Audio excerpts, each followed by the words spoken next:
कपिल जी, मैं आपको धन्यवाद देता हूं और ये फिल्म बनाने के लिए, ये वेब सीरीज बनाने के लिए बहुत बहुत धन्यवाद।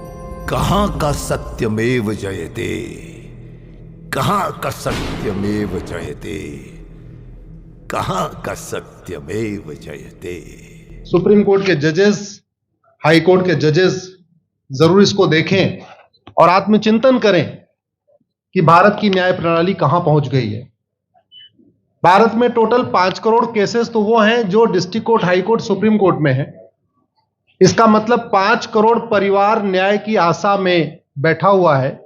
ऑन एन एवरेज एक परिवार में 6 आदमी रख लीजिए, तो यानी 30 करोड़ लोग न्याय की आस लगाए बैठे हुए हैं। 30 करोड़ का मतलब एक अमेरिका, 30 करोड़ का मतलब 15 ऑस्ट्रेलिया, 30 करोड़ का मतलब 7 कनाडा, 30 करोड़ का मतलब 1.5 ब्राजील। इतने लोग भारत में न्याय की आस में बैठे हुए हैं। और ये 5 करोड़ केस तो वो हैं जो district court, high court, supreme court में है।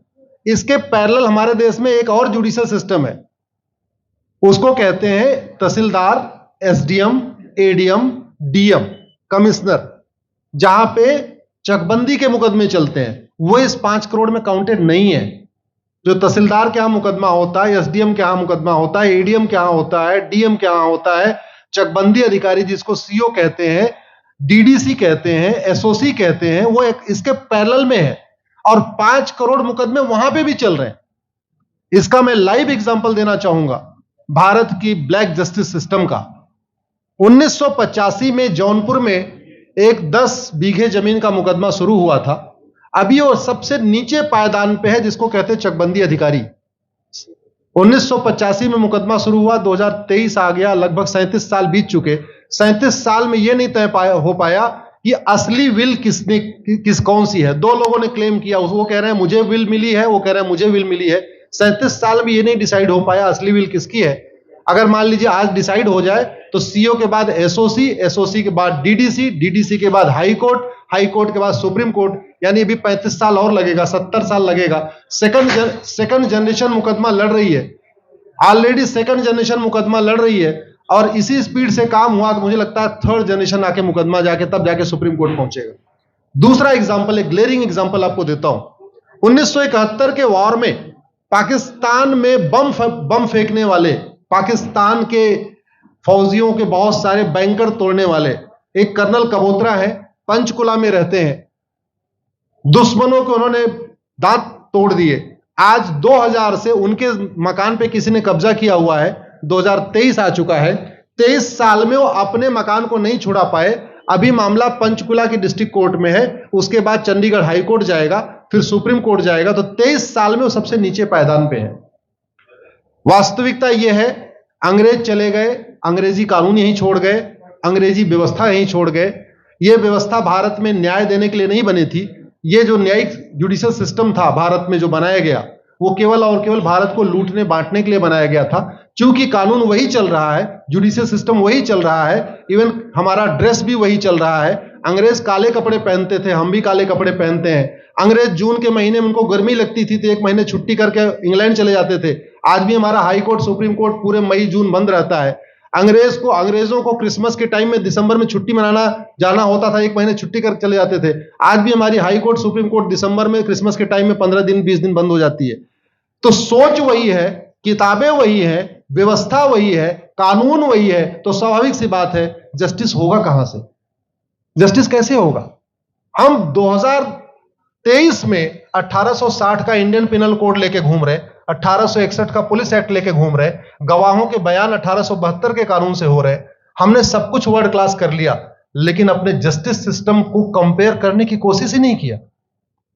जितने में एक एयरपोर्ट बनता है, एक एयरपोर्ट बनाने में 25,000 करोड़ की लागत आती है। अगर हमारी सरकारों ने एक एयरपोर्ट की कीमत जुडिशियल सिस्टम पे खर्च कर दिया होता तो हमारी न्यायिक व्यवस्था अच्छी हो गई होती।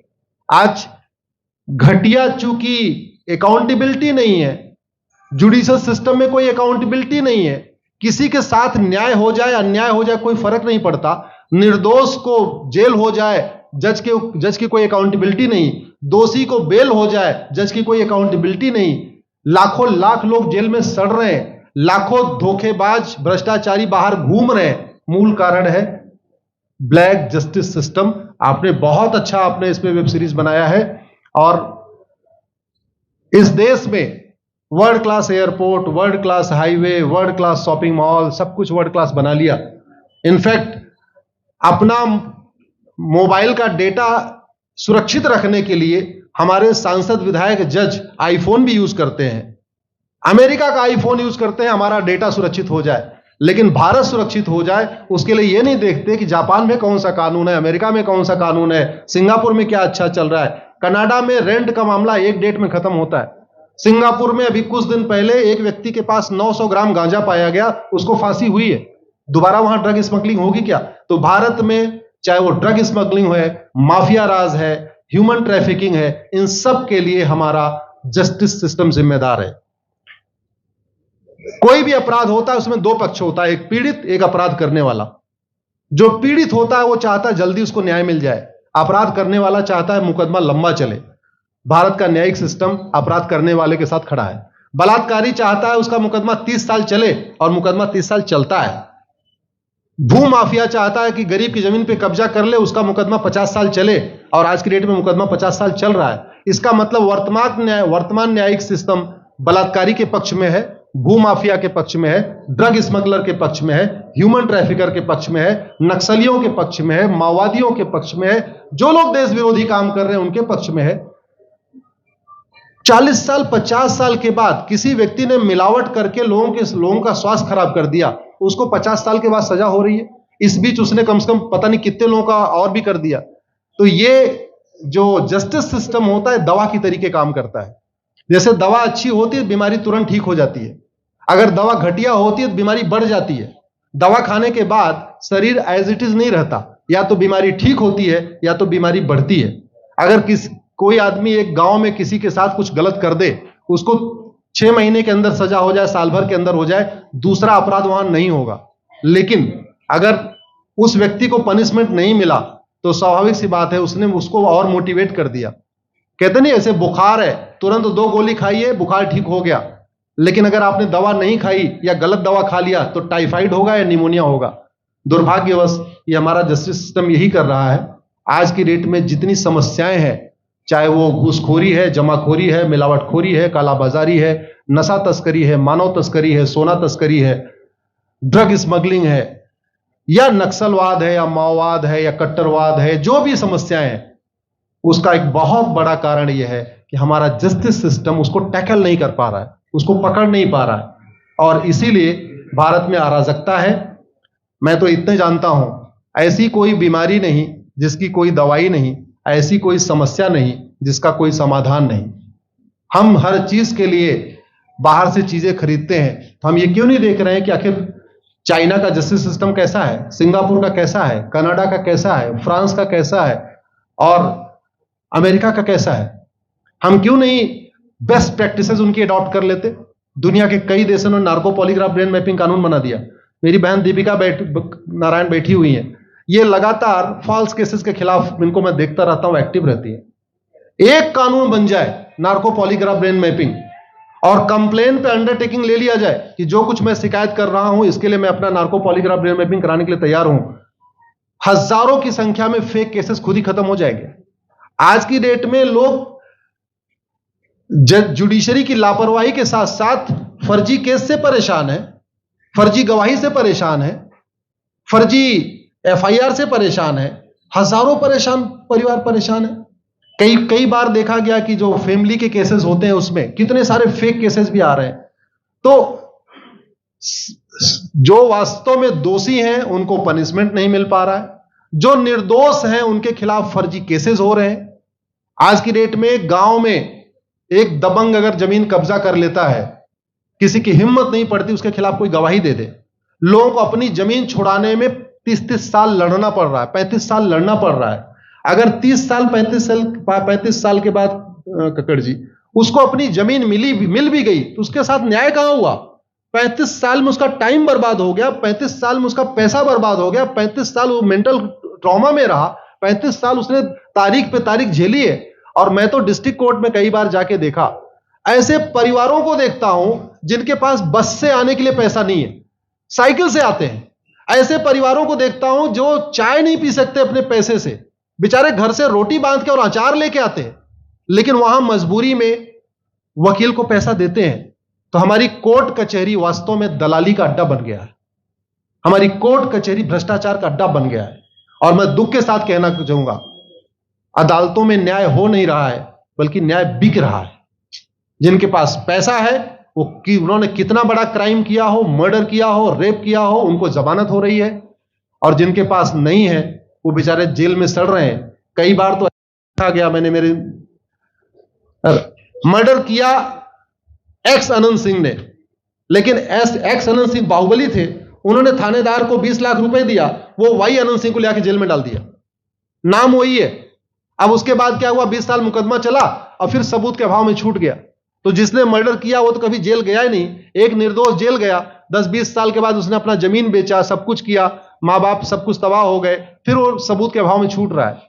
तो सबूत के अभाव में अगर 20 साल के बाद छूट भी गया हो, उसका 20 साल कौन लौटाएगा? उसके 20 साल के लिए कौन जिम्मेदार है? उसके 20 साल जो बर्बाद हुआ, उसके लिए संविधान की शपथ लेने वाले जिम्मेदार हैं। संविधान के प्रियम्बल में लिखा है, हम आपको जस्टिस देंगे, हम आपको न्याय देंगे। न्याय देने की जिम्मेदारी किसकी? जिन्होंने शपथ लिया। शपथ कौन लेते हैं? जजेस लेते हैं, सांसद, विधायक, मंत्री लेते हैं। तो आज की डेट में अगर लोगों को न्याय नहीं मिल रहा है, तो इसके लिए वही जिम्मेदार हैं जो संविधान की शपथ लेते हैं। संविधान की शपथ लेने वालों को वेतन, भत्ता, गाड़ी, बंगला इसीलिए मिलता है कि लोगों को न्याय मिल सके, फास्ट जस्टिस मिले, कंप्लीट जस्टिस मिले।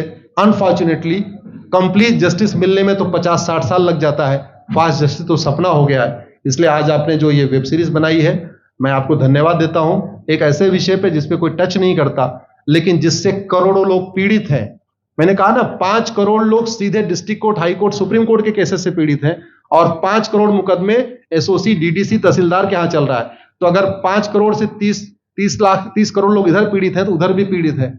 वास्तव में बहुत बड़ी संख्या भारत में इसी से पीड़ित है।